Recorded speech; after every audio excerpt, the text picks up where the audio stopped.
Dead silence here at the top of the ridge at Sassafras Gap Shelter. Day number 18. Let's get it started.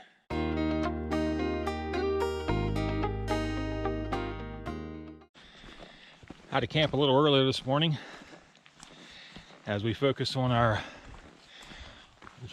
longest distance yet. We did a 14 or a 14.4 the other day, and yesterday we had lower mileage due to the extreme rain delay and the elevation climb we had. Today our sights are set on COI Gap Shelter. It's 15.4 miles out. We are expecting, or hoping, that the rain is going to be a little bit easier on us today. So I'm going to try to keep a steady pace, and we're going to see if us rookie through hikers can do this. The Rev and I were the first ones out of camp this morning. Well, we're expecting everyone to pass us here real soon, because we don't have the greatest of speed, but it's all good. Last one to Katahdin wins, right? At least that's what they say. Very nice reward here this morning for my first climb, mile 144.9. Getting ready to shed a layer and continue today with my shields down. Awesome campsite here, right off the trail. Got a fire pit built here. Probably room for about 8 tents. Just can't get over the dead silence here this morning. No wind, no nothing. Just peace.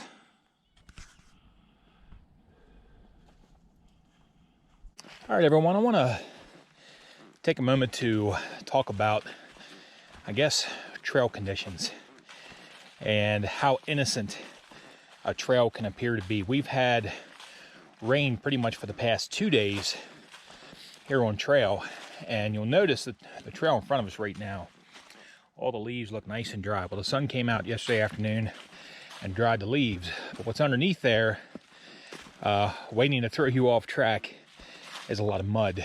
So this is kind of like, you always have to be careful out here. You always have to be on guard, because I've already slipped several times here this morning.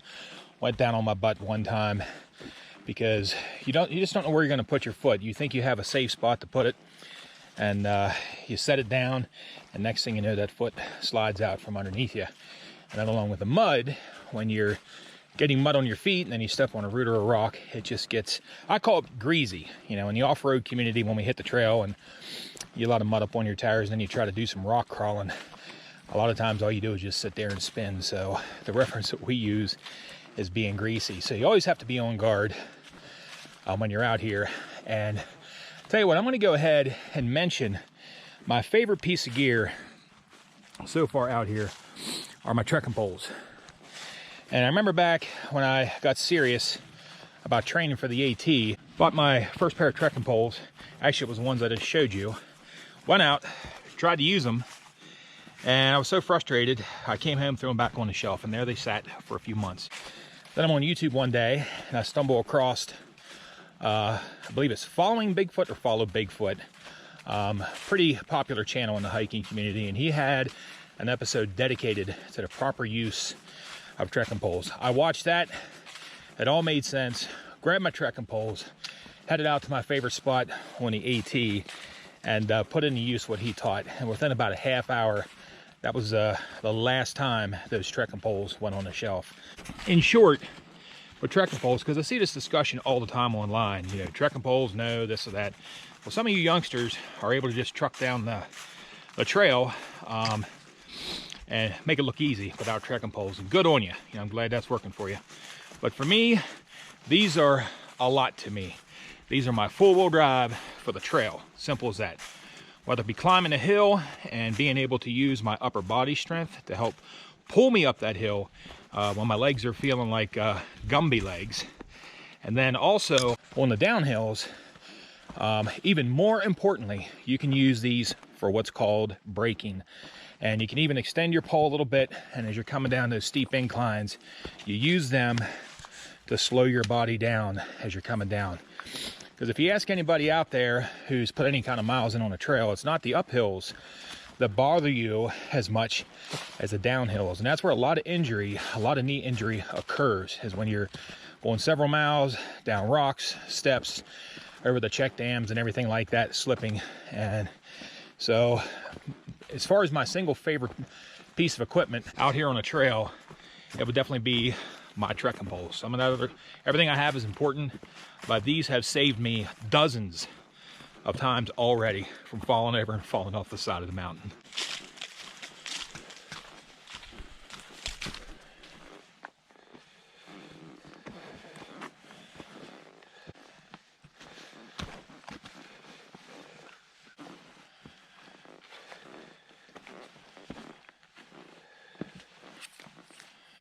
Locust Cove Gap.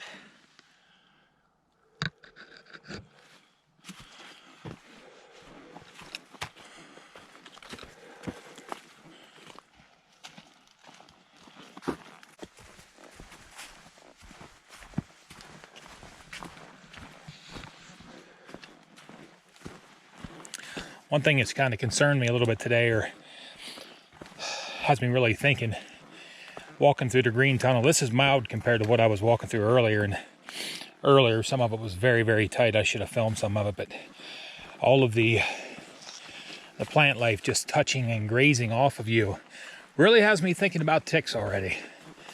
And with some of this weather where the daytime highs can be even pushing 60 degrees, you know, regardless of the lows, it just really has me thinking about ticks. And I did not treat any of my clothing before I left because I was leaving early, thought I was safe.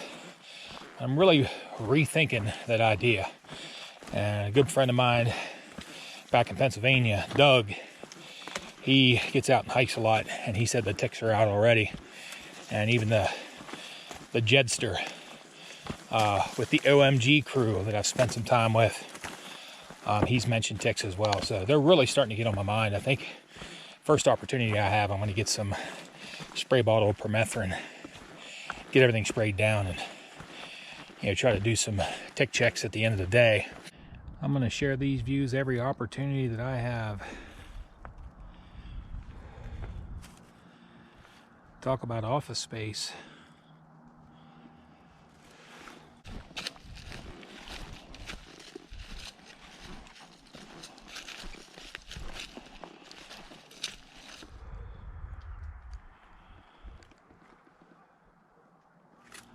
Can't help but wonder if Yogi Bear isn't hiding back there with about a dozen food bags laying at his feet with a full belly.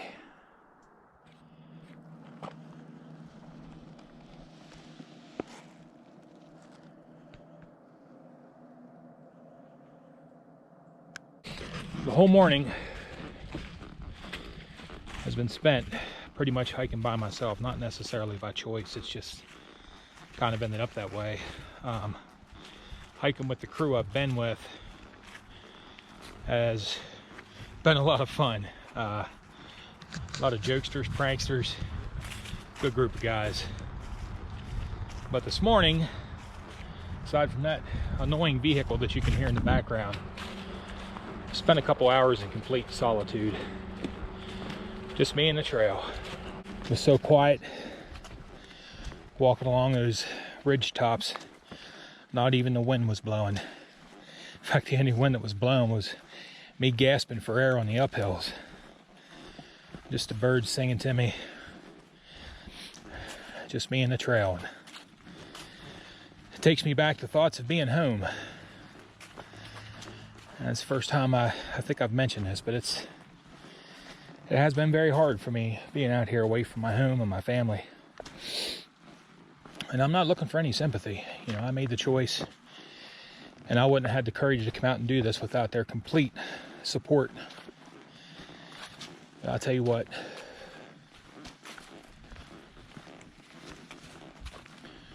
just really missing home today. And I'm not going anywhere except for north. So I am going home. There you go. Yeah, I'm walking home right now. For my new subscribers, I actually live near the halfway point, just across the Mason-Dixon line from Maryland into Pennsylvania. So I've had the Appalachian Trail, or I should say Appalachian, being I'm down south, for most of my life. So But just being out here in complete solitude just really makes you appreciate what you have and the loved ones that are in your life.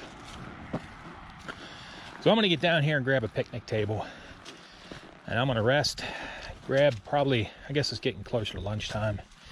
And I'm gonna wait for the guys to catch up, just to make sure all is well with everyone, and we'll keep pushing towards our goal. It's the COI Gap. Lunch with a view. I'll take it. I just had a passerby stop and ask me if I needed a ride or any assistance. I really appreciate that. I'm gonna go over here, kick back and relax for a little bit, enjoy some lunch, wait for the crew to catch up. And that's my view from the lunchroom. All right, everybody, lunch spot here. It's the COI Gap. And just sitting here, just chilling out, enjoying that wonderful view. And in comes trail magic. Oh my goodness, we got ding dongs, we got Twinkies and cupcakes and soft drinks. And what are your names? I'm Mrs. Gator. Mrs. Gator. I'm Gator. And Gator. What brings you guys out here today?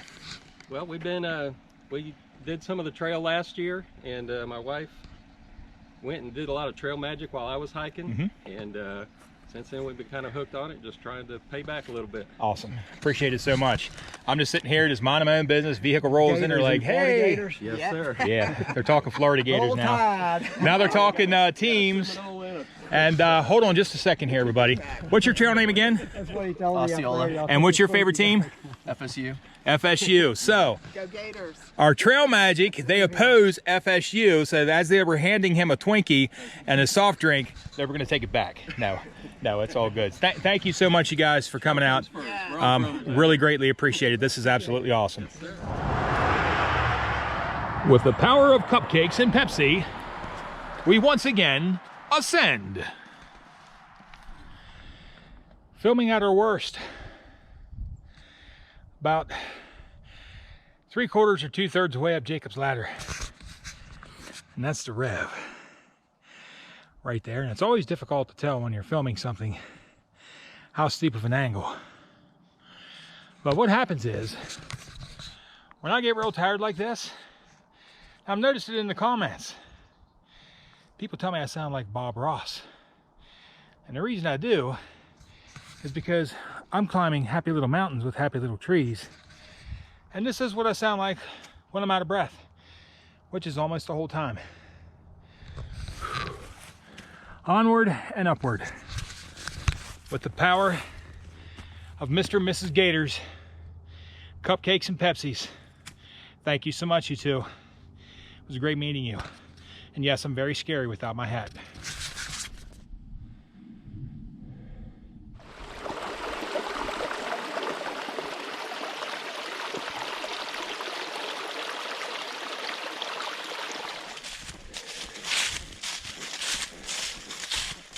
All right, everybody, here we are at COI Gap Shelter, an old original CCC 6-person shelter, and 15.4 miles for the day. That has been our longest day so far.